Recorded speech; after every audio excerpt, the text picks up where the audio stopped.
가톨릭 신자들의 궁금증을 함께 풀어봅니다. 신자들이 신앙생활을 하면서 느꼈던 알쏭달쏭한 가톨릭 교리와 전례, 교회 상식 등을 보다 쉽게 풀어드리는 시간, 슬기로운 신자생활.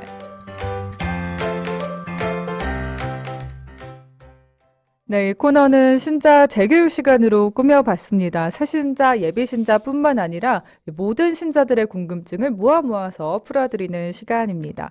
신자들의 길잡이가 되어주실 두암동 본당 김계홍 요한 크리소스토모 신부님 함께 하십니다. 안녕하세요, 신부님. 반갑습니다. 네, 신부님 늦었지만 새해 복 많이 받으시고요. 감사합니다. 날수로는 3주 만에 시간을 갖게 되는 것 같은데 정말 오랜만이네요. 그렇죠. 네. 횟수로는 1년입니다. 오. 어쨌든 지난 한 해 우리가 이 고약한 감염병 때문에 움츠려든 그런 한 해였다면 네. 이 새로운 한 해는 기지개를 펼 수 있는 그런 한 해가 되기를 간절한 마음으로 기원합니다. 정말 힘차게 기지개 펼 수 있는 한 해 됐으면 좋겠습니다. 신부님 오늘도 생방송으로 함께 해주셨는데 요 며칠 눈이 정말 많이 왔잖아요. 네네. 네. 그러게요. 세상 모든 것이 다 하얗게 보일 정도로 네. 눈이 연초에 그냥 오. 한꺼번에 몰아서 내리는 듯한 그런 느낌인데요. 어쨌든 눈이 올 때와 또 눈이 오고 난 다음에 상황이 많이 다르기는 하지만 정말 극명히 갈립니다. 그러니까요. 네. 그런 하여튼 눈이 오는 것을 볼 때마다 우리 마음이 밝아지고 푸근해지는 건 또 네, 사실이잖아요. 맞아요.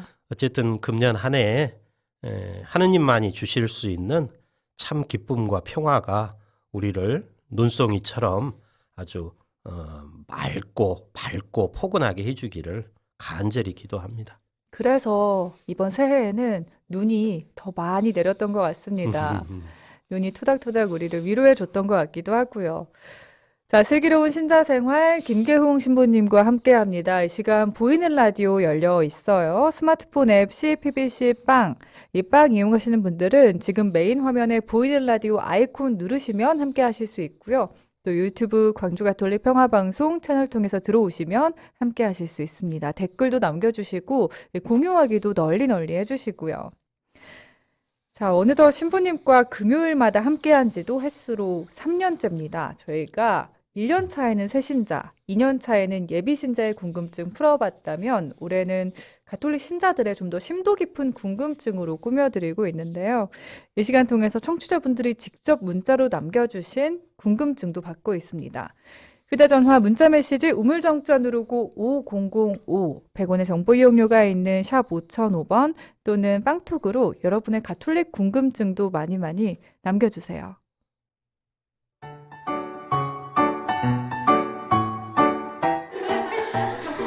김기영 신부님, 저희들의 궁금증을 풀어주세요.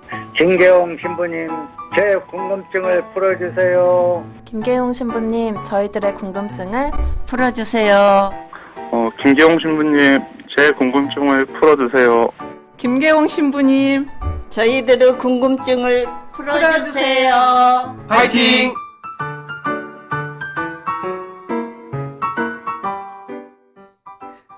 슬기로운 신자생활, 오늘의 첫 번째 궁금증 바로 풀어보겠습니다. 신부님, 저희 사회에서는 새해를 1월 1일에 시작을 하는데요. 가톨릭 교회에선 대림 제1주일에, 그러니까 약 한 달여가량 먼저 새해를 맞이합니다. 교회에서는 왜 다른 달력을 사용하는지 여기에도 깊은 의미가 담겨 있을 것 같아요. 이제 달력이라고 하면 네. 말 뜻 그대로 달의 변화에 따라서 1년 동안의 날짜를 순서대로 표시한다 이런 뜻이잖아요. 네. 그런데 실은 우리가 일상생활에서 쓰고 있는 달력은 달이 기준이 아니고 해를 기준으로 하는 거죠. 그래서 달력이라는 표현보다는 정확하게 표현하면 인력 혹은 태양력이라는 표현이 더 적절하지 않을까 싶은데 우리 이제 말 습관에도 한 해가 간다 그러잖아요. 네. 또 해마다 이런 표현을 쓸 때 그 해라고 하는 것은 사실은 달이 아니고 태양이죠.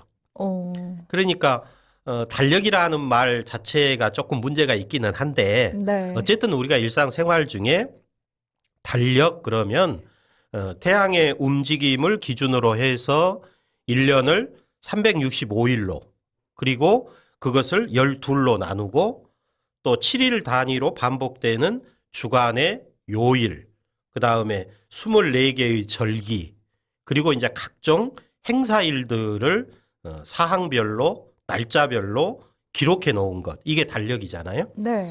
이제 말씀하신 것처럼 우리 그리스도교 내에서도 고유한 달력을 쓰는데요. 네.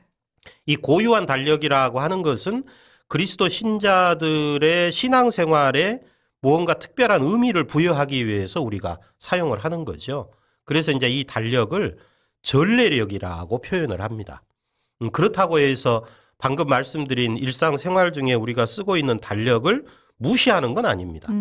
그 일상생활의 달력을 기반으로 하면서 네.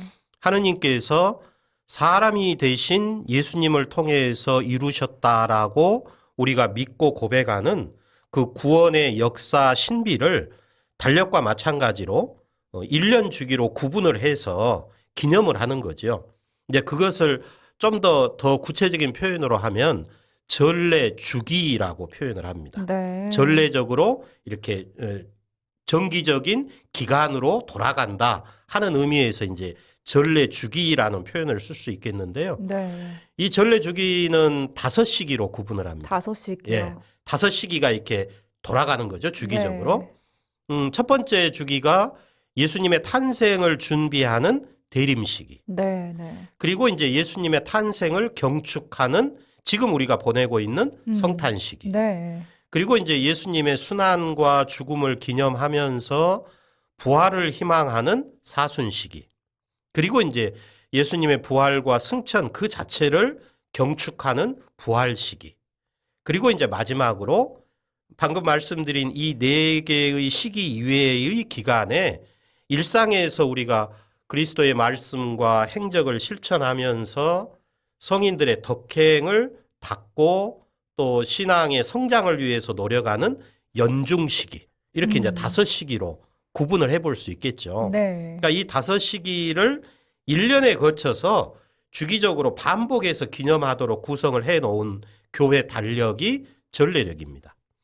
그래서 이제 그리스도교는 이 전례력에 따라서 한 해를 보내게 되는데요. 네. 그 한 해의 이제 첫날이 12월 25일 예수님의 탄생일을 준비하는 대림 시기부터 시작을 하다 보니까 네, 네. 이제 일반 달력하고는 새해 첫날이 다른 거죠. 그럼요. 보통 이제 대림 시기가 12월 25일 이전에 4주간을 보내도록 되어 있습니다. 그래서 12월 25일 이전보다 한 달 먼저 네. 대림 시기가 시작이 되다 보니까 일상 달력하고는 대부분 한 달 정도 차이가 난다. 이렇게 보시면 될 것 같습니다. 네. 그래서 지금 우리가 보내는 일상 달력으로는 2021년인데 교회 전례력으로 2021년은 지난해 11월 29일부터 이미 시작이 된 거죠. 그래서 그리스도인들은 새해를 여러 번 맞을 수 있어서 더 은총이 가득한 것 같아요. 그렇죠. 예. 예, 지금 신부님 말씀해 주셨듯이 천주교 전례력으로 성탄 시기를 보내고 있는데요. 이 성탄 시기 언제부터 언제까지인가요, 신부님?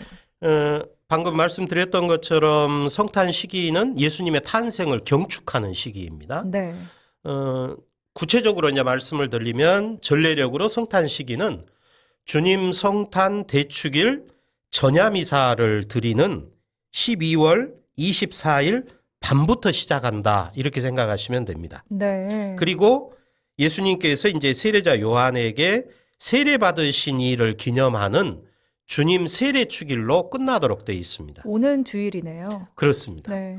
그러니까 이제 해마다 약간의 차이는 있지만 대략 성탄 시기는 2주간 내지 3주간 정도 보내게 되는 거죠.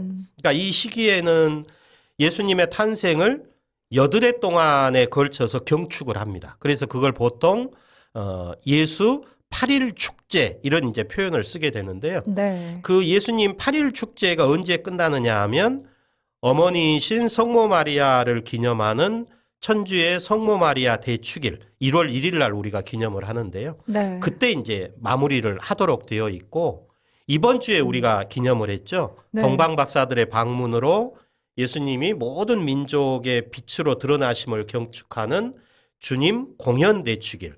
이 모든 대축일이 포함되어 있는 게 성탄시기라고 보시면 되겠습니다.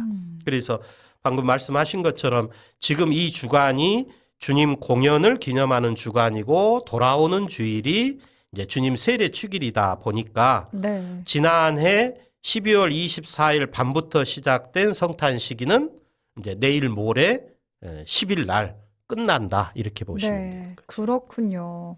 성탄 시기를 보내고 있는 만큼 지난 시간에 이어서 주님 성탄 대축일과 관련한 궁금증을 차분히 함께 풀어보겠습니다. 오늘 보이는 라디오 열려 있습니다. 보라 보면서 윤철 베드로님이 궁금증을 남겨주셨어요. 신부님, 화면에 크리스마스 트리가 보이는데요. 설치는 언제쯤, 철수는 언제쯤이 맞는가요? 이거 정말 저도 사실 궁금했었어요, 신부님. 철수를 언제 해야 되는 건지.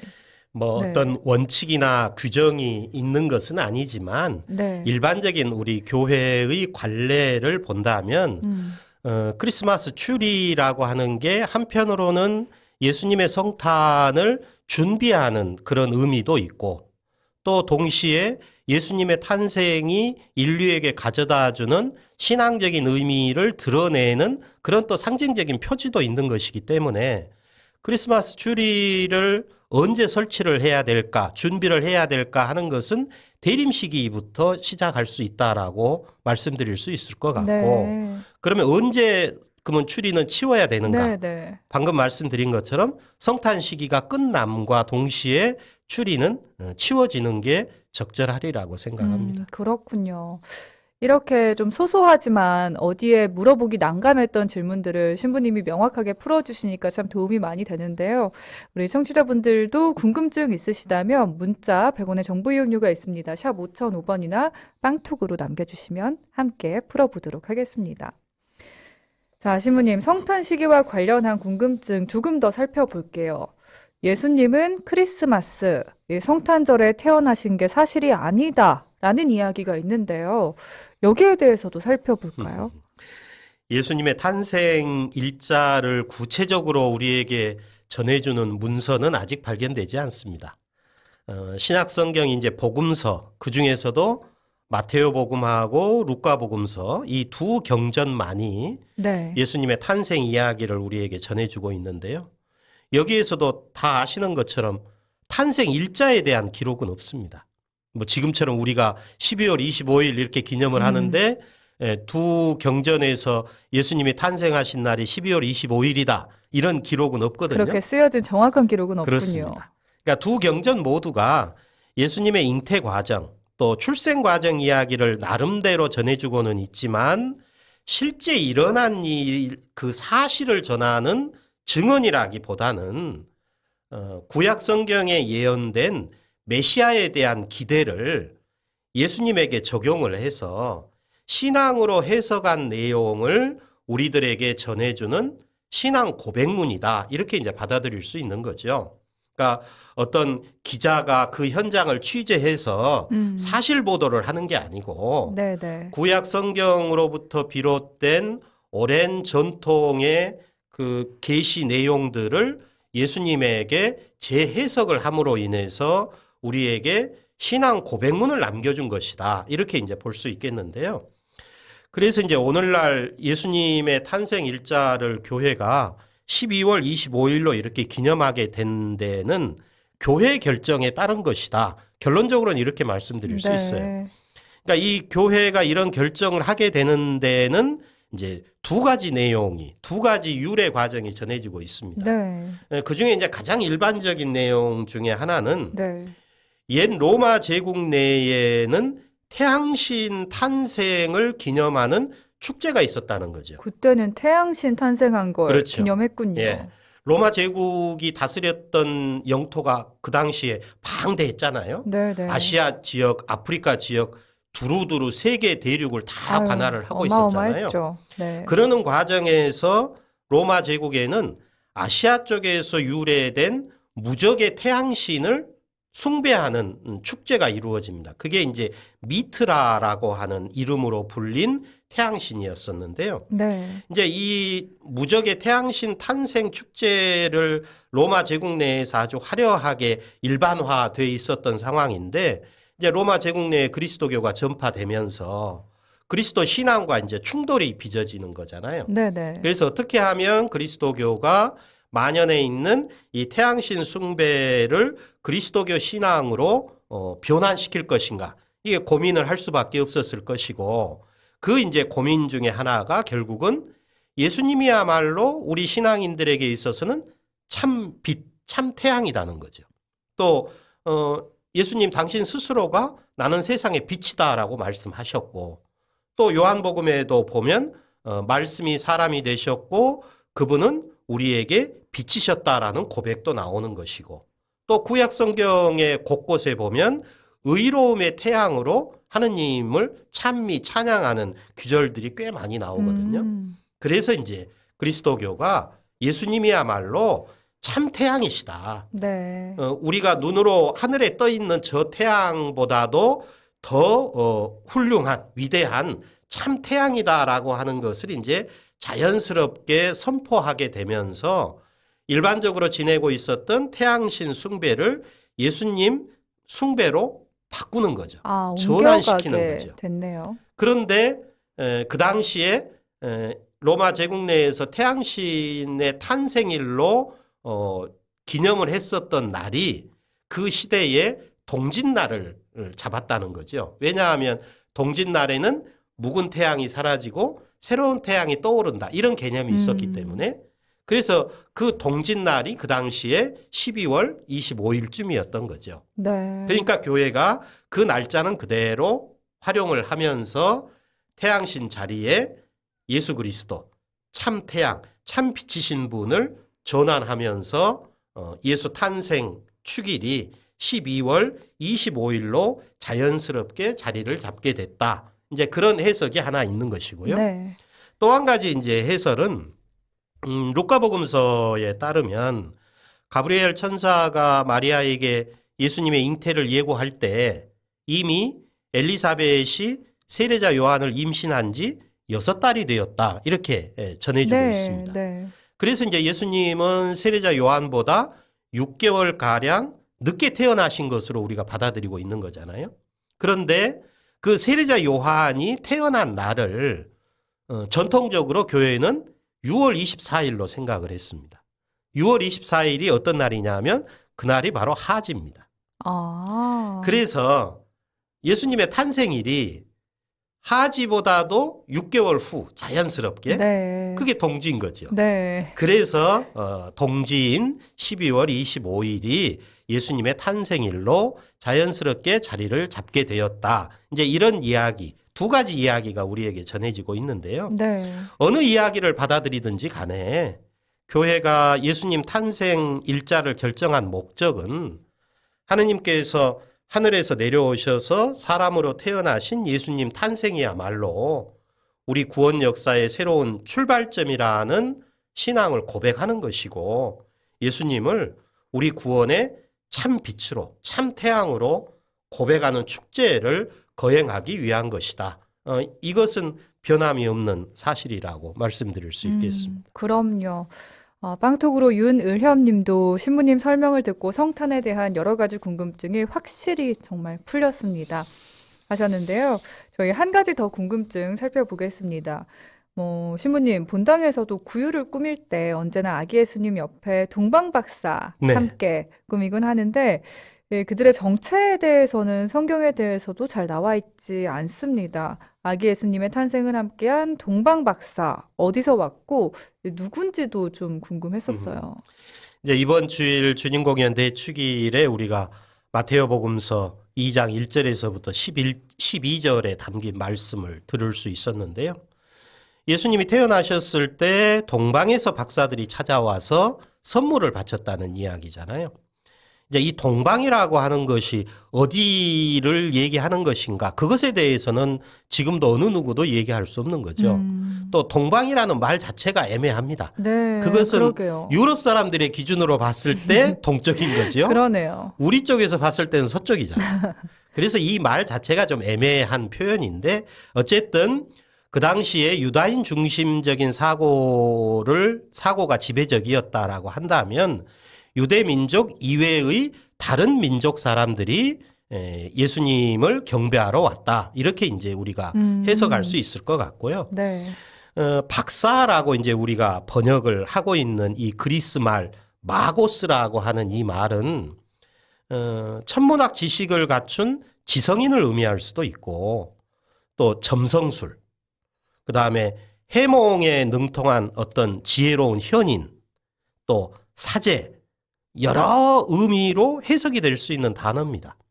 한때 교회는 이 마고스라는 그리스 말을 왕으로도 번역을 했어요. 아, 그래요? 네, 그래서 동방에서 3명의 왕이 왔다. 그래서 네. 지금은 우리가 주님 공연 대축일 그러지만 저희 어렸을 때는 동방에서 온 3명의 왕이 찾아왔다 해서 삼왕 내조 대축일 이런 표현을 썼었어요. 삼왕 내조 대축일. 네. 그러나 네. 이제 요즘은 그 말 대신에 이제 주님에게 더 초점을 맞추고 네. 예수님 탄생이 더 주된 사실이기 때문에 주님 공연 대축일 이렇게 이제 표현이 바뀌어 있는 거잖아요. 어쨌든 이들이 이제 예수님께 바친 선물이 3가지로 전해지고 있어서 동방 박사들도 우리가 3명이구나 하는 걸 알고 있는 거죠. 마태복음서에 보면 3명이 왔다는 표현 없습니다. 그냥 박사들이 왔다. 그런데 바친 선물이 3개이다 보니까 우리가 어림잡아 3명이었구나라고 추측을 할 뿐이에요. 네네. 그러니까 복음서에서는 전하지 않지만 나중에 이제 교회의 다른 전승에 보면 3 박사의 이름까지도 전해져요. 네, 맞아요. 네, 그래서 뭐 예전 신앙생활 하신 분들은 아마 기억이 새롭게 떠오르실 겁니다. 발다살, 또 멜키올, 가스발 이런 이제 세 동방 박사들의 이름까지도 이제 우리에게 전해지고 있죠. 통상 이제 성탄 시기에 이제 설치하는 이 마국간을 유심히 들여다 보시면 네. 동방 박사들의 피부색이 또 다 다릅니다. 아, 그래요? 역시 이제 복음서에는 기록이 없어요. 그러나 이제 교회가 이제 하나의 전통으로 받아들이고 있는 것은 피부색이 다르다라고 하는 것인데 이제 그 의미도 사실은 아시아, 유럽, 아프리카 이 지역 혹은 인종을 대표하는 인물로 해석을 하시면 될 것 같고 네. 이 세 대륙, 세 인종은 곧 세상 모든 사람들을 대표한다. 이렇게 이제 받아들이신다면 이게 역사적 사실이라기보다는 다분히 신학적인 의도가 담겨 있구나. 네. 이렇게 이제 해석을 해보실 수 있겠죠. 네. 또 이들이 바쳤던 그 선물을 유심히 또 들여다보면 네. 복음서에서는 그 황금, 유향, 모략을 선물로 바쳤다 이렇게 돼 있잖아요. 그러니까 황금이라고 하는 것은 일반적으로 왕권을 상징하는 것이고 유향은 신성을 상징합니다. 이렇게 하늘로 올라가는. 네. 그 다음에 이제 모략은 보통 이제 죽은 사람의 몸에 바르는 향료였기 때문에 아마도 이건 예수님의 순환을 상징하는 것이었을 것이다라고 오늘날 해석을 하고 있는 거죠. 그렇군요. 슬기로운 신자생활 오늘 이 성탄과 관련한 궁금증 차분히 풀어봤습니다. 마리아님 빵툭으로 저희 친정 두암동 글라라 동생이 다니는 곳 신부님이시네요. 염주동 보자셨던 미남 김계홍 신부님 영육간 건강하시고 행복하세요 하셨어요. 감사합니다. 신부님이 염주동에서 보좌하실 때도 있었군요. 아, 제가 염주동 본당 첫 보좌. 아, 그리고 빈첸시오 님도 멋진 신부님 새해 복 많이 받으세요 남기셨고요. 베드로 님도 신부님 오시는 날 기다렸다고요. 아, 그리고 모니카 님 잠깐 운동 다녀왔는데 온 세상이 너무 예쁩니다. 신부님 새해 복 많이 받으시고 오늘도 신부님의 좋은 말씀 잘 듣고 있습니다 하셨어요. 972 애청자님이 궁금증을 남기셨어요. 미사 경문이 몇 년 전에 바뀌었는데 모든이 많은으로 바뀌었거든요. 라는 그 궁금증 주셨습니다. 아마 이 2017년도였나요? 그때 새 미사경본 나오면서 바뀐 그 관련 내용 말씀하시는 것 같은데요. 이 관련 궁금증은 저희가 다음 시간에 자세히 풀어보도록 하겠습니다. 그리고 8966 애청자님도 이 택배 기사님이신데요.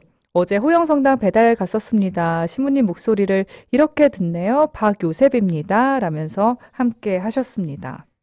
그리고 김레오님이 유튜브 댓글로 15일 날 교구 사제서품식 있습니다. 일반 신자들 들어갈 수 있나요? 하셨는데 아쉽게도 예, 네. 지금 이제 방역 지침 때문에 교구에서도 참 안타까운 일인데요. 99명 이하로 지금 제한을 하고 있어놔서 수품 후보자들의 본당 신부님과 가족들만 제한적으로 이번에는 참여할 수밖에 없는 그런 상황입니다. 그러니까요. 레오님 아쉽지만 저희 그래도 광주가톨릭 평화방송 유튜브로 생중계하니까요. 그날 유튜브로 꼭 함께 해주시면 좋겠습니다. 자, 여기서 두암동 본당 김계훈 크리소스토모 신부님과 인사 나누고요. 김정식의 제비꽃이 핀 언덕에 듣겠습니다. 신부님 감사합니다. 감사합니다.